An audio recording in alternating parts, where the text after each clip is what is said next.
Second reading. The question is that the bill be now read a second time, and I give the call to the Shadow Minister. Thank you, Deputy Speaker. I rise to speak on the Commonwealth Entities Legislation Amendment Bill, and I want to start by putting this bill in context because Australians are living under the most secretive and least transparent federal government that we've seen in a generation. Time and again, this government's instinct is to control information, avoid scrutiny and shift key decisions out of the parliament's line of sight. Instead of lifting standards, Labor's pattern has been to make accountability harder. More decisions made by ministerial discretion, fewer documents proactively disclosed, and more trust us governance where Parliament's asked to sign off on frameworks while the real power sits with ministers behind closed doors. That matters here because this bill is not being proposed in a vacuum. It sits squarely within that same culture where the instinct is to reduce transparency, to centralise control and to weaken parliamentary oversight, especially when it comes to statutory offices that Parliament created precisely to operate with independence. And that's the core issue here. If you combine greater ministerial power with weaker visibility, you don't get modernisation. You get a structural tilt away from the parliamentary accountability and towards executive control. That's why the Coalition will not oppose its second reading in the House, but will seek Senate committee scrutiny, because sunlight is exactly what this government keeps trying to avoid. It brings us to the details of the Commonwealth Entities Legislation Amendment Bill.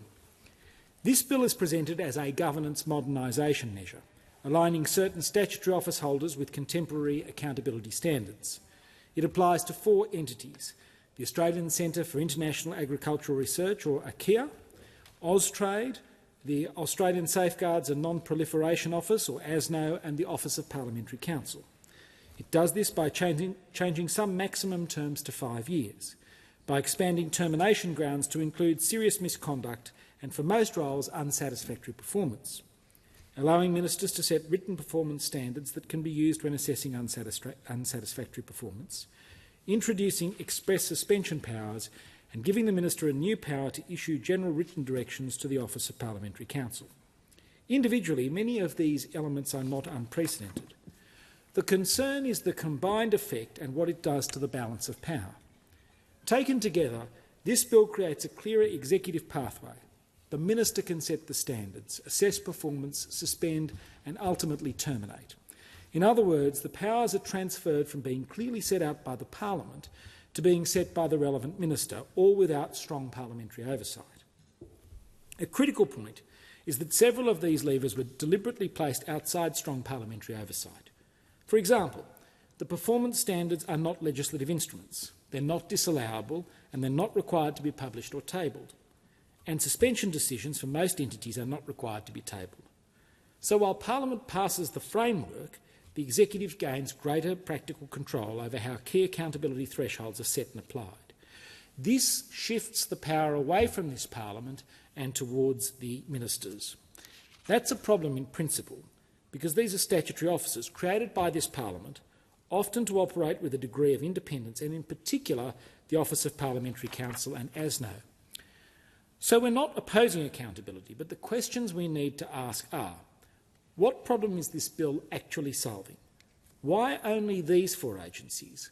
Why them and why now? Why are the new performance standards not subject to tabling, publication or disallowance? Are the suspension and termination safeguards strong enough to protect procedural fairness and independence? Does this architecture preserve the right balance between executive control and parliamentary oversight? That's why we're not opposing its second reading, but we are seeking committee scrutiny before finalising our position. If this bill is about restoring public trust and modernising accountability, consistency is important. It is reasonable to ask why these reforms apply to only the 4 entities and not other major statutory office holders such as the ACCC, ASIC, APRA, the Information Commissioner, the Australian Human Rights Commission and their commissioners. Why should the Race Discrimination Commissioner, who has lost the confidence of so many of our ethnic communities, including the Australian Jewish community and the Australian Hindu community, be exempt from ministerial performance standards and potential termination? It is also reasonable to ask whether similar changes are planned more broadly or whether these entities have been selected for specific reasons. The introduction of ministerial performance standard is the most significant new feature of the bill. The bill gives ministers the power to set written performance standards for certain statutory office holders. Those standards can then be relied upon in determining unsatisfactory performance, which is a ground for termination. Traditionally, Parliament creates statutory officers and defines the removal grounds in the Act. Here, while Parliament sets unsatisfactory performance as a ground, the minister may effectively define what performance looks like without parliamentary scrutiny of those standards. That's novel and highly unusual. It raises three important questions. First, transparency should standards that may ground termination be publicly available. Second, oversight. Why aren't they subjected to disallowance or tabling? And third, independence, particularly where these roles involve regulatory or drafting functions. We support accountability, but accountability mechanisms must themselves be transparent and subject to scrutiny. There are also two changes that matter because they increase ministerial control over senior statutory office holders with limited built-in transparency. First, the bill lets a minister write performance standards for some agency heads. Those standards can be used to say someone has unsatisfactory performance, which becomes a reason to terminate them. In other words, ministers can write the rules and then use them to sack people. Again, the problem isn't that the standards exist, the problem is how they're done. The standards don't have to be tabled in the Parliament. They can't be disallowed, they don't have to be published. So the minister can set the benchmark that might later be used to remove someone without the Parliament seeing it. Second, ministers get a stronger power to sideline an executive through suspending them. Suspension isn't neutral, it's a serious step. It can strip someone of their powers, damage their reputation, disrupt an agency and in effect push them out before anything is finally proven. And the transparency requirements are different across the board. For ASNO suspensions, they must be gazetted and made public. However, for AKIA, Austrade and OPC, there's no clear requirement to publish or table suspensions. So some suspensions must be public and others must not be. This is inconsistent and weak oversight, and it's worth spending a minute or two reflecting on how this plays out in specific circumstances. Take ASNO, for example. ASNO is Australia's nuclear safeguards regulator. It's the body that checks and reports that Australia is meeting its international nuclear obligations. Because of that, it has to be seen to be independent.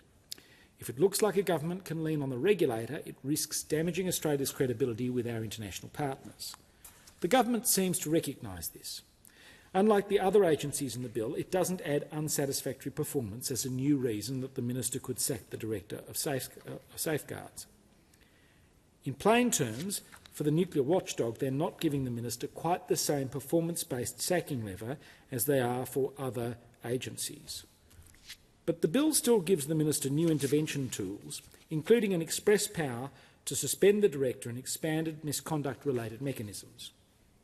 As I said a moment ago, suspension matters. Even if it's temporary, it can strip the director of their powers, sideline the regulator's leadership at a critical time, and create the perception internationally that the regulator can be controlled. The point is this: if independence is so important that you want to introduce a performance-based termination ground, we need to check that the new suspension or intervention powers don't achieve the same outcome in practice, just by another route. Let's now consider the case of the Office of Parliamentary Counsel, or the OPC. This bill gives the minister a new express power to issue written directions to the OPC about how it performs its functions. The bill says that directions must be general and not about a specific drafting matter, but it's still a structural change. OPC is the body that drafts the Commonwealth's laws for Parliament. Its credibility depends on technical neutrality and independence. Even general directions can influence priorities. It can influence resourcing and internal processes, which in turn can shape how legislation is developed. The concern is also about transparency. The directions are not legislative instruments, and the bill doesn't clearly require them to be tabled or published. The explanatory memorandum also doesn't clearly explain why this new power is needed now. So again, it's a power that warrants committee scrutiny, because it's in all of our interests to ensure the safeguards and visibility are right for an institution as central as the Office of Parliamentary Counsel. Deputy Speaker, let me come back to the net effect of these changes, because the net effect is to establish a clear chain of control for the minister. The minister sets the standards. The minister then says performance is unsatisfactory according to those standards. The minister suspends, and ultimately the minister terminates. That's a degree of executive government leverage over statutory office holders that is far larger than we would usually expect, at least in the absence of strong safeguards. Since the Act of Settlement in the United Kingdom in 1701, we've accepted that safeguards against removal by the executive government were an essential component of any guarantee of independence. And so when this sort of bill comes before the House proposing to remove exactly that guarantee, it's appropriate to ask why. Why these 4 agencies specifically? Why only these agencies?